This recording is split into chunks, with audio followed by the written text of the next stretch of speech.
Ça fait maintenant un petit peu plus de 2 ans que je pratique le drone FPV freestyle et oui, ça va super vite. Et jusque maintenant, je n'avais que des configs en 4S, donc j'ai voulu essayer une nouvelle config en 6S et aujourd'hui, l'objet de cette vidéo, c'est de vous présenter justement cette nouvelle configuration. Donc juste avant de rentrer dans le vif du sujet, je vais vous mettre une petite vidéo, alors on appelle ça du b-roll, moi j'appelle ça juste une vidéo d'introduction, qui vous montre un petit peu sous tous les angles ma nouvelle config, et puis juste après ce petit b-roll, cette petite intro, je vous présente un petit peu plus en détail ma configuration. A tout de suite.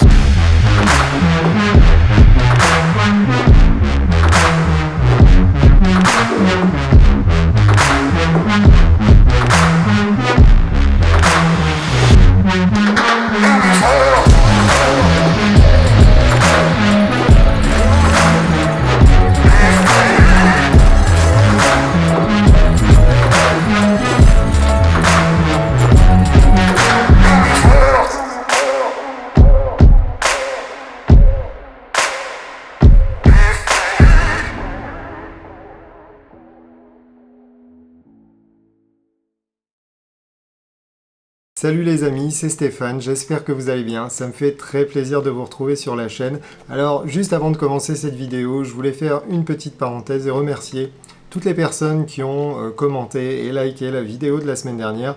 Ça fait très plaisir de voir que finalement on a un petit peu manqué à quelques personnes sur YouTube. Donc merci à vous, c'est très sympa, j'ai pas vos noms, mais voilà, il y a toujours les mêmes fidèles qui commentaient mes précédentes vidéos et qui ont commenté celle-ci. Donc ça me fait vraiment super plaisir et puis ça me motive à faire des vidéos. Donc là, ces prochains temps, on va faire des vidéos, on va rester sur un format de 1 fois par semaine à peu près. Alors je vais peut-être déroger à la règle parce que, comme vous le savez certainement, c'est les vacances scolaires. Donc je suis avec mes enfants, donc peut-être que samedi prochain, il n'y aura pas de vidéo. Mais en tout cas, après, j'essaierai d'être constant et de vous proposer des vidéos sympas. Et puis, autre petite parenthèse, vous verrez dans la description de la vidéo que vous trouverez en dessous, j'ai mis à jour les liens d'affiliation. Donc maintenant vous avez, en plus de Banggood, donc qui est le lien habituel d'affiliation, en gros quand vous cliquez sur ce lien et que vous faites vos achats, et ça va m'aider, ça va aider la chaîne. Je vais toucher une petite commission, ce qui me permettra d'acheter du matériel et puis de pouvoir le tester pour vous, et puis occasionnellement de vous faire aussi gagner du matériel au niveau d'un giveaway. Et ensuite il y a un autre lien aussi qui est celui-ci sur Amazon. Je viens de m'inscrire pour faire de l'affiliation sur Amazon, donc n'hésitez pas non plus à cliquer sur ce lien. Si vous avez des achats effectués qui ont rien à voir avec le FPV, vous pouvez quand même le faire. Vous cliquez sur le lien que j'ai mis, donc là le lien c'est sur une Insta360 Go qui sont en promotion en ce moment. Donc n'hésitez pas à aller voir un petit peu sur Amazon au niveau du tarif. Elle est un petit peu moins chère que sur le site officiel d'Insta d'ailleurs. Et puis si vous ne souhaitez pas acheter une Insta mais que vous achetez autre chose, le fait de cliquer sur ce lien et de faire d'autres achats, ça me permettra aussi de bénéficier d'une petite commission, toujours pour aider la chaîne et puis pour vous faire du contenu de qualité. Donc voilà, on va tout de suite passer à la présentation de ce châssis. Je vais vous expliquer le pourquoi de mes choix et puis je vais vous faire un petit retour sur comment ça fonctionne. Allez, à tout de suite. Pour assembler cette nouvelle config, j'avais plusieurs critères en tête. Donc le premier critère, c'était d'ordre économique. Je voulais utiliser un maximum de matériel que j'avais déjà en stock. Ensuite, le second critère, c'était de passer effectivement à une configuration en 6S, mais sans gagner de poids ou même en étant plus léger que sur du 4S. Donc je voulais vraiment pas gagner du poids en passant sur une configuration en 6S. Ensuite, le troisième critère, c'est que je voulais aussi essayer le nouveau système de retour de vidéo de chez DJI. Donc c'est chose faite, j'ai installé un DJI FPV sur ce drone. Donc je vous donnerai un petit peu mon ressenti. Alors je pourrais faire une vidéo un peu plus approfondie sur le sujet, mais en tout cas, je pense que vous vous doutez que c'est pas mal. Je pense que vous avez déjà regardé pas mal de vidéos dans le passé. Donc c'était les critères principaux que je voulais pour pouvoir assembler cette machine et puis avoir un petit peu les mêmes caractéristiques de vol que la machine que j'avais actuellement, à savoir un rooster, un Harmattan rooster en 4S.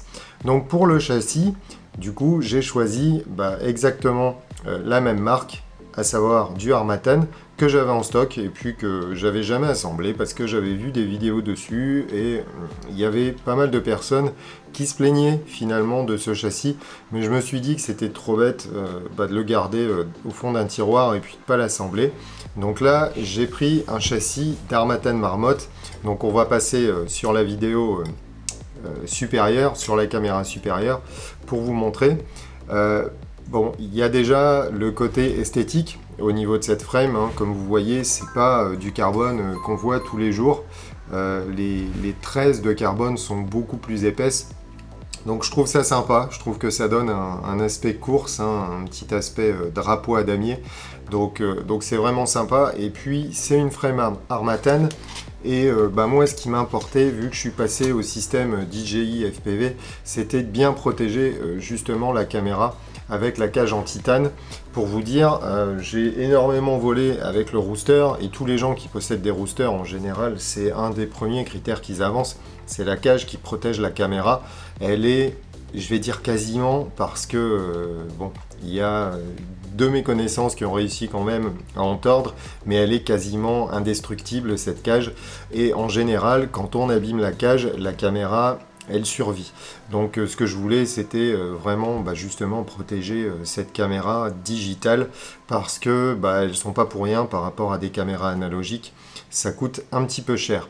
Alors après, le critère, et ce que j'ai regardé tout de suite, c'est si on pouvait monter le système DJI. Alors j'ai pas un DJI Air Unit et je vous avouerai que c'est pas forcément un système qui m'intéresse parce qu'il est quand même beaucoup plus gros et beaucoup plus lourd. Donc moi je préfère avoir le système de chez Cadix, le Cadix Vista, parce que c'est un système qui est beaucoup plus compact. Et puis au niveau du montage, en fait, sur cette frame, sur la frame donc du Marmotte, vous pouvez mettre du 20-20 à l'arrière. Donc c'est pour ça que j'ai choisi cette frame aussi, c'est parce qu'elle a deux emplacements de montage en 20-20, parce que à l'avant, au niveau du flight controller et au niveau de l'ESC, j'ai monté aussi une stack donc en 20-20 de taille un petit peu plus réduite. Alors c'est aussi une stack que j'avais en stock et que j'avais jamais essayé. Alors c'est pas une stack complète que j'ai acheté en un seul morceau, j'ai acheté le flight controller et l'ESC en séparé. Donc pour l'ESC, c'est un Nikon AK32 et pour le flight controller, là on va être sur du Brain FPV. Alors c'est pareil, c'est un flight controller que j'avais en stock. Donc vous allez me dire, bah oui, mais le Brain FPV, en fait l'avantage du Brain FPV, c'est de pouvoir entièrement personnaliser en fait votre OSD, ce que vous ne pouvez pas forcément faire quand vous passez au système DJI. Mais comme je l'avais en stock, je me suis dit, bon, je vais quand même le monter, quoi qu'il arrive, puisqu'il est de taille réduite. Et comme je voulais gagner du poids, c'est pour ça que je suis passé sur un FC, un ESC de taille un petit peu réduite, du format, je crois qu'on appelle ça du format mini, au lieu d'avoir du format standard. Et ma crainte, en fait, c'était que de passer sur du 20-20, justement, sur cette taille réduite, c'est qu'au niveau de l'ESC, il allait peut-être en prendre un petit peu dans la tête et que ça allait pas forcément bien fonctionner. Donc, ce que j'ai fait, en gros, c'est que je l'ai monté au-dessus, déjà. Alors, j'ai pas fait un montage standard où on monte le flight controller au-dessus, en fait, de l'ESC. Là, j'ai mis l'ESC au-dessus. Et ça, je l'ai fait par souci de ventilation. Parce que je me suis dit que au lieu d'être encapsulé en dessous, il ventilera mieux s'il est sur le dessus. Donc, l'Electronic Speed Controller, je l'ai monté au-dessus. Et puis bon, au niveau du montage, ça fait pas trop dégueu, on va dire. Et en plus, cet ESC, l'Icon AK32, lui, il a au-dessus une plaque justement pour un meilleur refroidissement. Donc je pense que le fait de le monter au-dessus, ça améliorera forcément la dissipation thermique. Ensuite, j'ai mis un condensateur. Donc sur du 6S, il faut vraiment, c'est quasiment obligatoire de mettre un condensateur pour protéger justement des pics de tension, parce que là on a quand même une tension qui est relativement élevée en 6S. Donc j'ai mis un condensateur 35 volts 1000 microfarad, il me semble que c'est un Sanyo. Et après au niveau du récepteur, moi je suis resté donc sur du Crossfire, parce que c'est pareil, je voulais pas acheter la radio de chez DJI. Moi je suis très très satisfait de ma Jumper en fait, qui fonctionne très très bien. Donc je suis resté sur le système Crossfire, que j'aime particulièrement parce qu'il porte vraiment loin, ça fonctionne vraiment bien.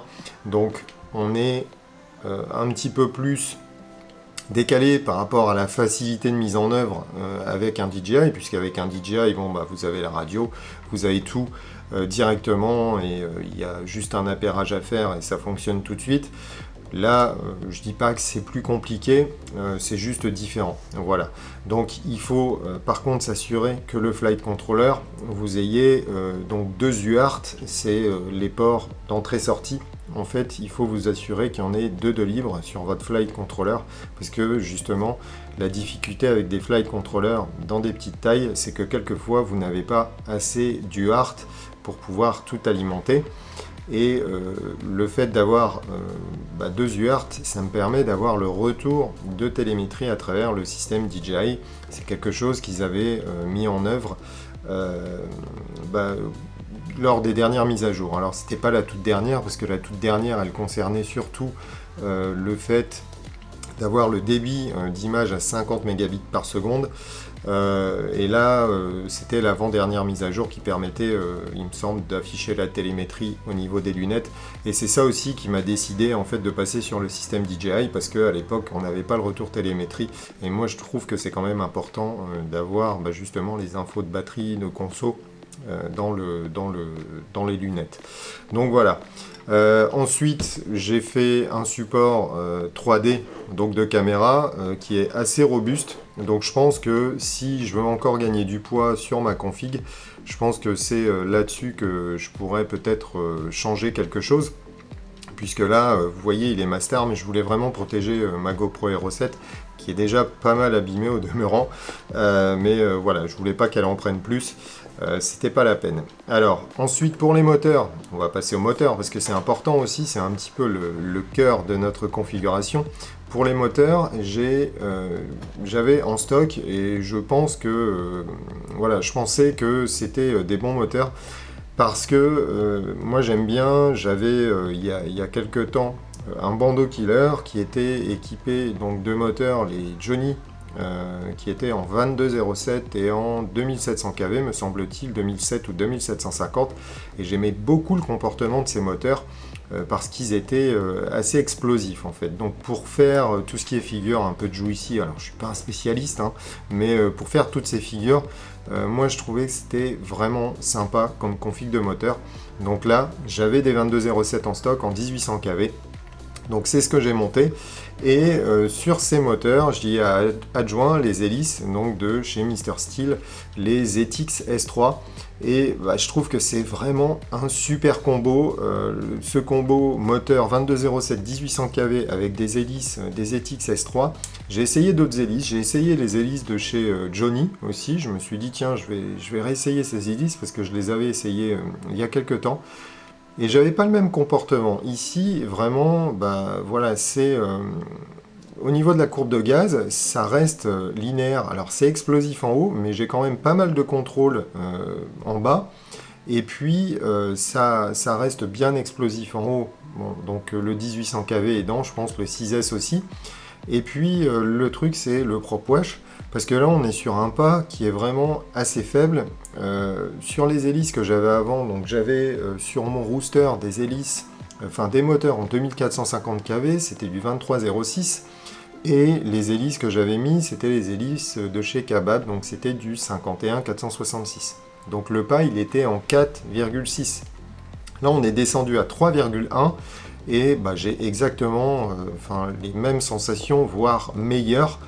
Donc finalement, tout en ayant un bon compromis au niveau de la gestion du prop wash, Alors, mon petit regret, en fait, c'est que pour l'instant, sur un contrôleur de vol de chez Brain FPV, EmuFlight, il n'est pas encore dispo. Alors, j'ai entendu dire qu'il y avait une version bêta qui allait ou qui était déjà arrivée. Donc, je vais quand même l'essayer. Mais là, pour l'instant, je suis sur une version de Betaflight 4.2. J'ai juste retouché un tout petit peu les filtres. Et je trouve qu'au niveau du comportement, il est déjà pas mal. Et puis, forcément, j'ai activé le Bidirectional D-Shot, donc qui vous permet d'avoir ce fameux RPM filter. Donc c'est une config qui est quand même pas mal. Alors, la dernière chose, c'était, comme je vous ai dit tout à l'heure, c'est que je voulais avoir le même poids, voire moins, si possible, qu'une config en 4S. Donc c'est mission accomplie. Je vais juste vous amener la balance avec donc mon ancienne config. Alors on va mettre celle-ci de côté une seconde et vous allez voir, on va activer la balance si elle veut bien s'allumer. Voilà, donc elle est à 0. Alors je sais pas, je pense pas que vous allez voir l'indication, je vais vous la donner, je vous jure, il n'y a pas de trucage. Là on est sur 411 grammes sur cette configuration. Donc une configuration analogique, hein, c'est celle dont je vous avais fait des tutos, je pense, l'an dernier, pour l'assemblage. Donc là, qui était sur une stack en 30-30, c'était une Mamba, qui fonctionne encore très très bien, hein, d'ailleurs. Il marche super bien ce drone, il a pris des tampons dans tous les sens, et il marche encore vraiment bien. J'ai cassé des bras, ça c'est clair, mais par contre je suis vraiment pas déçu. Enfin voilà, au niveau solidité, voilà, il fait son job, il n'y a pas de souci. Donc voilà, vous voyez, hein, l'antenne du Crossfire elle est complètement abîmée, mais la caméra, elle est super nickel, il n'y a pas de souci. Et c'est pour ça que j'ai rechoisi une frame de chez Harmattan, parce que le système de cage est vraiment sympa et super bien fait. Donc au niveau de celui-ci, donc la config 6S, hop, je pose ça sur la balance. On est à 409 grammes, donc on était à 411 sur l'autre. Donc vous voyez, c'est mission accomplie. C'est vraiment, voilà, moi j'étais super content. Comme quoi, le fait de passer sur une config en 6S ne vous fait pas gagner forcément de poids. Au niveau des batteries, donc sur ma config 4S, j'utilisais des CNHL Black 4S en 1550 mAh. Là, j'utilise toujours des CNHL Black, donc en 6S, et là, je suis sur du 1050 mAh. Au niveau du temps de vol, je suis sur des valeurs équivalentes sur à peu près 3 minutes. L'avantage, c'est que maintenant, effectivement, au fil des vols, je ressens plus ces phénomènes de sag et ces baisses de tension. L'inconvénient du 6S, c'est que, comme vous ne ressentez plus ces baisses de tension, vous ne faites pas forcément attention. C'est le cas de le dire, vous ne faites pas forcément attention au niveau de votre batterie. Et le gros inconvénient, c'est que sur du 6S, ça s'écroule d'un coup. Donc il faut vraiment être plus vigilant en fait sur les baisses de tension de la batterie, sur le temps de vol. Il faut vraiment surveiller parce que à partir d'un certain seuil de tension, ça s'écroule d'un coup et vous n'arriverez pas à ramener votre machine qu'avec du 4S. En général, on commence à sentir un peu de mollesse au niveau des gaz. On arrive toujours à ramener plus ou moins la machine sur du 6S. Très sincèrement, j'ai eu 2 ou 3 fois le coup. Heureusement, j'étais tout près de moi. Donc, le drone s'est éclaté. Alors, en plus, c'est pas bon pour les batteries. Je devrais pas le faire. Mais voilà, c'est un avantage et un inconvénient d'être en 6S. C'est qu'il faut un petit peu plus quand même surveiller ce niveau de batterie. Sinon, c'est vraiment une machine super sympa, avec le Cadix Vista, donc, qui est monté derrière. J'ai pas eu de soucis, je l'ai monté sur des petits cylindres blocs et ça fonctionne très bien. J'ai vraiment pas à m'en plaindre. Donc voilà, une bonne machine. Pour l'instant, rien de cassé. On avait donné une fragilité donc au niveau de ce carbone là, au niveau des bras, parce que c'est un carbone qui est un petit peu plus rigide. Et du coup, apparemment, ce qui se passe, c'est que comme il est plus rigide, quand il prend des chocs, forcément, il encaisse moins bien, c'est moins élastique. Moi, j'ai l'impression, alors c'est pareil, je ne suis pas un spécialiste des PIDs, mais j'ai l'impression que comme le carbone est plus rigide sur cette machine, ça transmet moins de vibrations au niveau du flight controller et on arrive à mieux régler la machine, enfin elle est moins sensible en tout cas au réglage et aux vibrations. Et ça me plaît beaucoup aussi. Donc voilà. Après, je suis pas une brute non plus. Enfin, je fais pas des vols freestyle à la Mr Steel où je vais essayer de passer dans des endroits un petit peu fous. Il y a des jours où j'ai envie d'essayer de faire ça, où j'ai envie de le faire. Pour l'instant, je reste prudent. J'ai pas encore essayé avec la machine, mais en tout cas, je manquerai pas de vous faire des retours s'il y a un des bras qui casse. L'inconvénient, effectivement, c'est qu'on est sur un châssis donc unibody, donc une frame qui est en un seul morceau, et que les bras, on ne peut pas les remplacer. Donc si on casse un bras, en fait, on est bon pour changer le châssis. Donc voilà. Donc écoutez, j'espère que cette vidéo vous aura plu. C'est une petite reprise pour moi, donc excusez-moi pour les éventuels balbutiements qu'il y aurait pu avoir dans la vidéo. En tout cas, si vous voulez vous refaire une config à peu près équivalente, je vous ai mis aussi dans la description les liens vers tous les éléments que j'ai mis sur cette machine. Donc n'hésitez pas à aller y jeter un œil. Et puis n'hésitez pas à aller faire des petits achats affiliés pour aider la chaîne. Et puis voilà, en tout cas, encore une fois, je vous remercie vraiment de votre fidélité, c'est vraiment super sympa parce que y a même des personnes, alors désolé, j'ai pas forcément les noms, mais dans les commentaires que j'ai pu lire, il y a même des personnes qui disaient, voilà, on commence à s'inquiéter, tout ça. Donc ouais, ça fait super plaisir, c'est vraiment super sympa et puis ça me motive à continuer les vidéos. Donc voilà. Comme d'habitude, n'hésitez pas à mettre encore des commentaires sur les vidéos, à liker, et puis n'hésitez pas aussi à vous abonner à la chaîne parce que ça m'aide, ça va me donner plus de visibilité. Donc n'hésitez pas à faire tout ça et puis à activer votre petite cloche de notification parce que dans les stats, voilà, je peux regarder mes stats au niveau des vidéos et dans les stats que je vois, en fait, je crois qu'il y a 70% des personnes qui regardent les vidéos qui ne sont pas abonnées à la chaîne. Donc vraiment, n'hésitez pas à vous abonner à la chaîne, comme ça vous recevrez les notifications quand il y aura une nouvelle vidéo qui sortira. Voilà, donc merci beaucoup à vous.